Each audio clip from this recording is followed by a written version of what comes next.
So today's presentation is called Common Mistakes in Estate Planning and How to Avoid Them.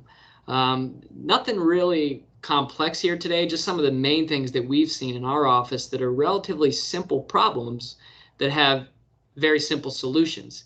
So we're trying to make people aware of what those problems are and to be on the lookout and to see if there's any way that you might have committed some of these mistakes and what we can do to fix them. All right, so obviously today's seminar purpose is to identify common mistakes in estate planning. But more importantly, we don't like to just stop at the mistakes. We like to identify solutions to those mistakes. So that's the big purpose of today, is to find out what the solutions are. We don't like to leave you with problems and then send you on your way to figure it out on your own. We want to try and give you the best option to fix those problems. I like to start out with what are the goals of estate planning, and obviously these differ per client and per person, but overall we find that these are the most common reasons that people want to complete their estate planning. And when I say estate planning, I'm talking pretty comprehensive about wills, revocable living trusts, medical documents, so living will, medical power of attorney, but also financial power of attorney. So I'll try to address most of those today.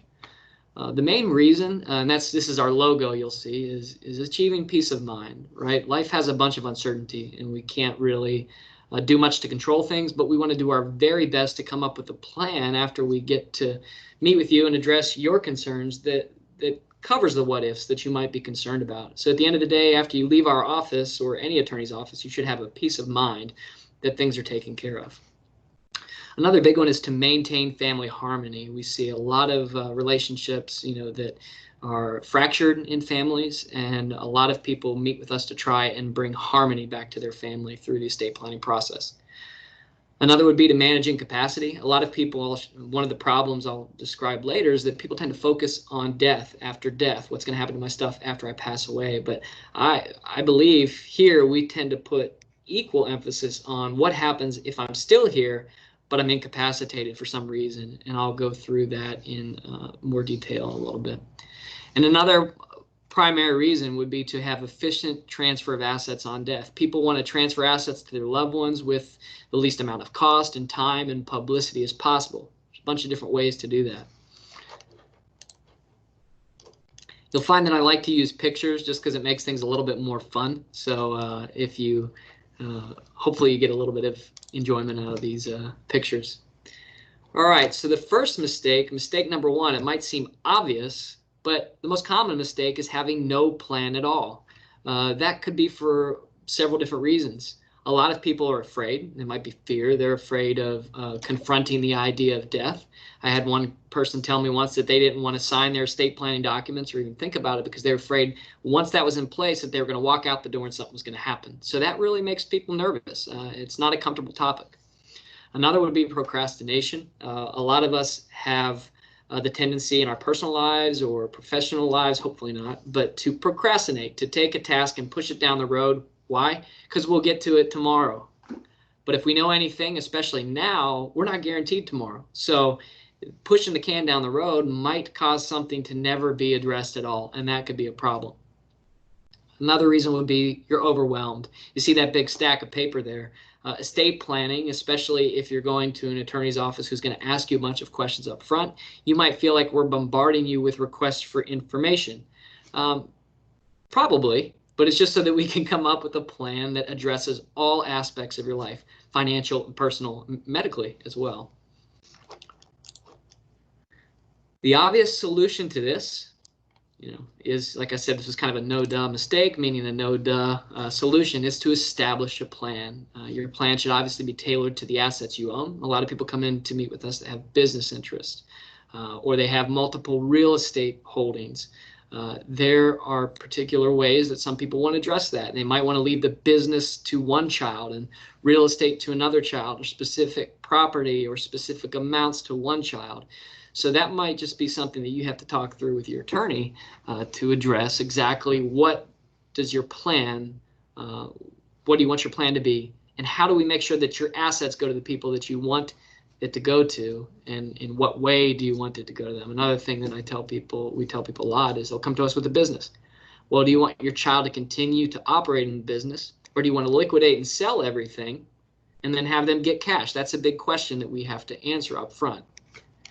Another would be to account for your unique family situation. We've all got very unique family situations, whether it be kids or family members who are difficult, or blended families. We have a lot of people who come meet with us who have, this is their second marriage, and they have children from a previous relationship, and they more often than not, they want to provide for their second spouse if they pass away first. But we want to make sure that the kids are protected as well, and they get something at the end of the day. So that's a very specific plan that you're probably going to need to come up with a plan with an attorney. You can't do it yourself. Another plan objective is that it be efficient and cost effective, not only up front in the cost that it takes for the lawyer to meet with you and prepare the documents, but in the future, when it comes time to administer those plans, is it cost effective? Have we accomplished a way to transfer your assets by minimizing probate costs or legal fees or things like that? That's one of our goals as well. Mistake number 2, I did it myself. People don't seek the advice of legal professionals, and they try to draft the legal documents themselves. There's various reasons that people do this. The first would be the most obvious, is to avoid costs, right? They don't want to pay the legal fees to come up with a will because it's simple. And a will might be simple, but as I'm going to show you a little bit of a horror story in a minute, simple might not mean what you think it means. Another would be that attorneys are intimidating and or condescending. A lot of people have come to us from previous experiences at law firms that really prevented them from coming in to see us sooner because they didn't want somebody that was going to talk down to them. We try to do our best not to do that. We try to make things simple to understand. We try to take legal issues that are very complex, break it down, just so that you walk away feeling like you gained some knowledge. So that's another reason as well. One war story that I do like to share is that, and this, we're getting into a little bit of legal technicalities, but this is one of those you might have a question later at the end, so go ahead and jot this down. But in Virginia, you know, there is a distinction between real property, meaning real estate and land, and personal property. How those are distributed to people is different. In Virginia, in your will, you have to make what is called a full disposition of all of your assets, meaning that you have to dispose of them 100%. All right, so you give them to your 2 children in equal shares. You've made a full disposition. Okay, now, again, there's a distinction between real property and personal property. If you don't make a distinction and full disposition of your assets in your state, then there's what's called the leftovers, the residue that gets distributed to whoever your heirs at law are. Now, this is a distinction that is very important. Heirs and beneficiaries. Heirs are people who by law would be entitled to receive something if you passed away. So a lot of times that's your children. Or if you have no children, your parents are your heirs. If you have no living parents, your brothers and sisters are your heirs. That is somebody that is determined by law, and their rights are determined at your death. Beneficiaries, on the other hand, are people that you choose and you designate to receive your assets at your passing. Could be different than your heirs. When would that happen? Maybe you want to disinherit a child, cut them out completely. You have 3 children, one of whom you want to leave nothing to, so you draft up a will that leaves everything to 2 of your children. 2 of your children are your beneficiaries, 3 are your heirs. Why does that matter? Because your heirs, remember, we're legally entitled to something unless you change it. So the heirs, mainly the one, could challenge the will in the future. So they do have rights. Doesn't mean they'll ever get anything. But that's another problem to be concerned about. So why does this matter?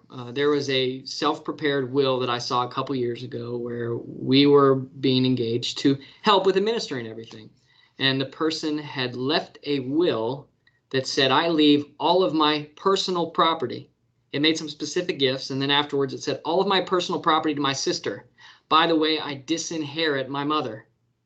Okay, so that sounds pretty good. We're going to have a disinheritance where everything goes to the sister. What was the problem? He didn't say anything about real property, only personal property. So if you don't address it in your will, it's going to go to your heirs. So the real estate there ended up going to the very person who was his only heir, the one that he wanted to disinherit. So he had a very specific will. It was too specific, and it ended up with a problem that got locked up in the courts. So that's what we're trying to avoid. Self-prepared wills, you might just not be thinking about a legal technicality that one word could make all the difference. And that's what we commonly see in self-prepared wills. What's the solution? Obviously, it's meet with an attorney. The law is complex. Don't try to navigate it on your own. That's what we're here for. Your plan can accomplish your wishes. You might just need some guidance on how to accomplish that. Mistake number 3, choosing the wrong agent. And when I say agent, I'm really talking about trustee, power of attorney, executor. Those are the people that you are appointing to make decisions for you, mostly financially and personally. You have to choose the right person. And there's some common characteristics that we see in people that might not make good executors or powers of attorney or trustees. The first would be the know-it-all, right? It's the person that says that they have the experience or the knowledge to handle the estate without asking anybody questions. That's a problem because they're probably not going to know or be willing to ask somebody questions. Another would be the procrastinator, right? It's somebody that pushes the can down the road and says, I'll deal with that tomorrow. You can't do that when you're handling an estate or a trust. You have court-imposed deadlines if it's a will. You might have notices to beneficiaries that need to be sent within a specific time period.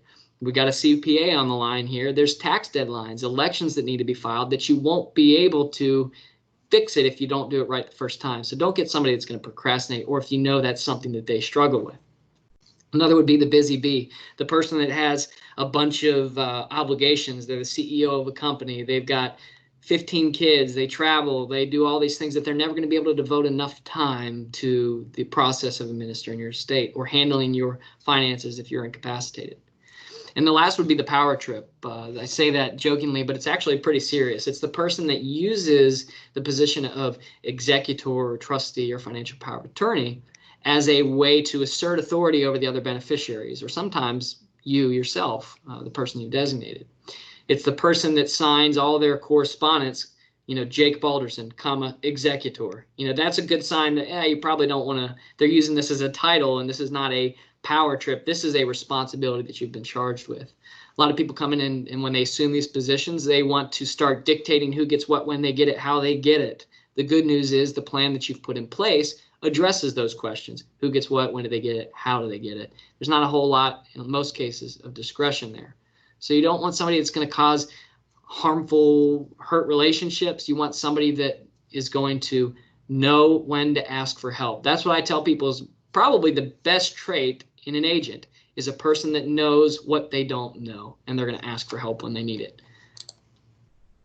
So the solution to this is carefully consider the agent selection process. Evaluate all those concerns. Is this person going to be able to get things done quickly, efficiently? Are they going to be kind to the other beneficiaries? Are they going to administer our plan like we said we want it to be done? And are they going to ask for help when they need it? Another mistake is joint accounts. This is very, very common. A lot of people do it for different reasons. We'll have clients that come in and say, look, I added my child on my account, and that's to avoid probate, and I want them to be able to take care of expenses if something comes up. That's why we ask, well, why did you do this in the first place? A lot of people say convenience, to avoid probate, or to have immediate access to funds in an emergency.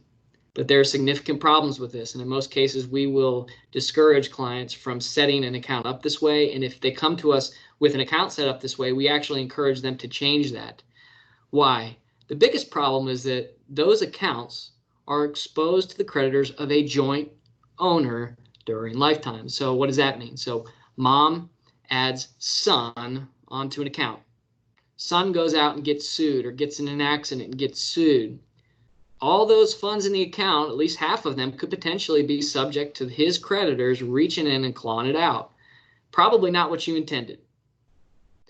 Another problem is that the accounts, unless there's something that says clearly these do not go to the surviving owner, the accounts will go 100% to the survivor.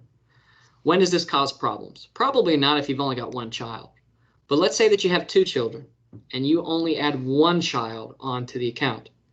When you pass away, the funds in that account go 100% to that surviving child. And I've seen this happen where, by law, that person is entitled to those funds. They're not a part of the probate estate. They're not a part of the will. They're not a part of the trust.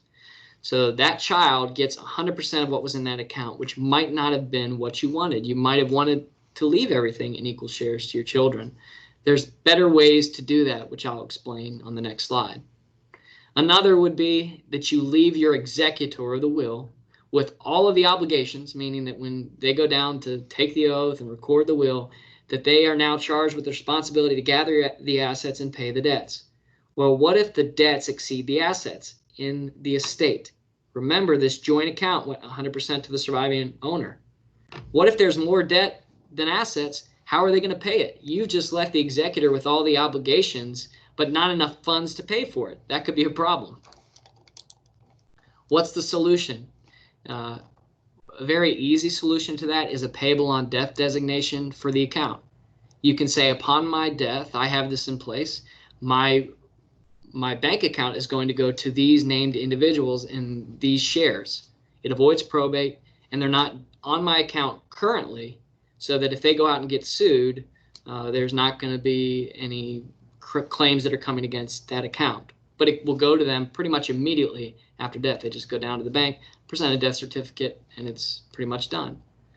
Another, which we're not going to get into too much detail today, would be the revocable living trust. That is a way to set up a treasure chest during your lifetime.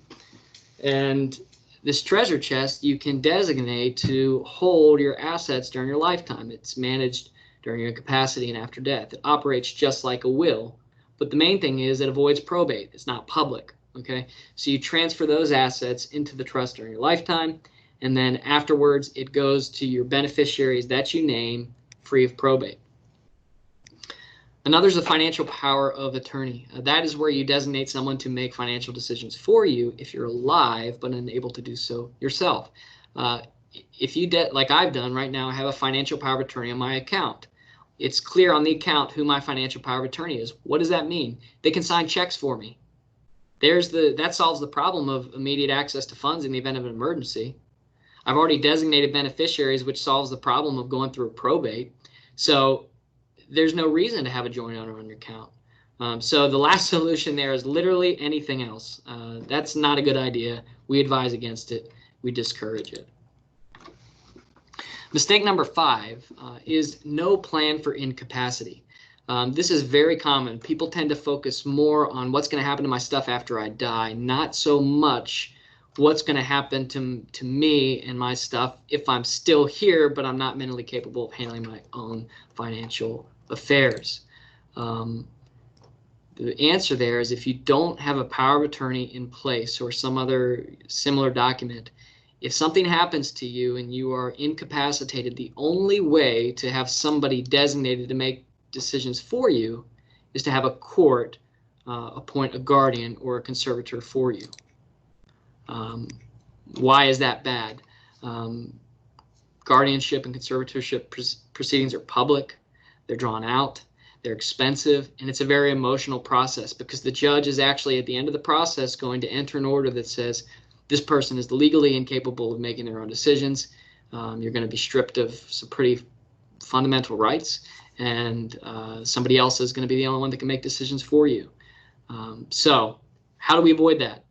A power of attorney. You set it up during your lifetime while you're alive and well, and you designate the people that are going to be the ones who will make those decisions for you and in your best interest.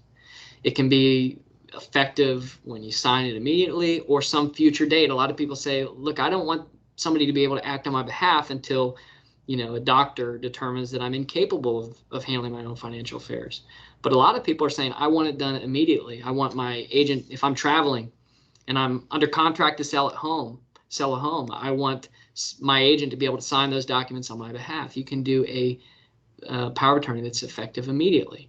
And it's going to endure beyond your incapacity, which means that if a doctor determines that you're incapable of handling your own financial affairs, that the power of attorney is still good and valid. That's the whole reason you set it up in the first place for situations like that. So the good news is that avoids guardianship and conservatorship proceedings. It's very private, and banks and financial institutions will accept that. Another mistake is failure to plan for digital assets, especially today working remotely and things like that. How much of your estate is digital? Your financial accounts, your online accounts, social media, your email. That oftentimes on an estate is the most valuable source of information. Where did you conduct your banking? What type of contracts were you under currently? A lot of people conduct business through email these days. So what happens if you lose it or someone can't access it? You know, we need to have some sort of mechanism in place. What are the solutions to that? Well, you need to plan for your digital assets. Create a list of all your online accounts. Create secure storage of your digital estate. And pretty important here, particularly as we deal with Facebook and big organizations like Apple, that really make it difficult for somebody to access your digital assets. You need to have a power of attorney and a will in place that specifically give your executor and your power of attorney the authority to access that information. Just a little something that you may or may not be aware of is something called LastPass. LastPass is something that you can sign up for. You pay yearly for a place where you can securely store your passwords for all your accounts, for your bank accounts, your email accounts. And that way, if something happens to you, you can designate somebody else that will receive that information. So that's very helpful, something I would advise you to consider doing. Again, I like war stories or horror stories. This one's personal. I signed up for LastPass, put all my passwords on there, then I forgot my password for LastPass. It's so secure that I couldn't get back in, even though it was me. They had to reset everything. So don't do what I did. Make sure you remember your LastPass password, okay? But it is a good source of protecting your digital information and passwords and making them available for someone else if something happens to you. The last mistake, and I apologize, I said mistake number 6 twice. Mistake number 7 is your tangible personal property. I can't tell you how many times I've met with somebody who says, tangible personal property, I don't care who gets what when they get it, they don't care either. I can tell you that is not true. Tangible personal property causes the biggest source of division that we've seen in a lot of cases. We've seen fights over family heirlooms, something that's so small, but it has so in monetary value. Somebody from the outside might not be willing to pay much money for it, but it has so much sentimental value to the kids, to the brothers and sisters, that they fight over it, and they might go get lawyers to fight over it, and it might increase the legal fees to the estate. So what does that mean? You need to come up with a solution. Come up with a solution that makes your wishes known. Don't rely or think that your kids are going to come up with an amicable solution. But also, more importantly, don't put the burden on them. If you want to make sure that somebody gets something specifically, don't just tell them. 1, because that's not legally effective. But 2, the human mind is so flawed that people misremember what mom told them anyways. So 2 people might think that mom told them that she wants them to have all her jewelry. There's a way to fix this. It's called a tangible personal property memorandum. If you have a will, after you sign your will, you can designate on this list specific items of personal property and who's going to receive that, and it's legally effective. Very simple. Don't rely on your word or somebody else's word. Write it down. Make it sure that it's clear and that nobody really can fight over it. And that's a big problem as well. You can avoid some contention down the road.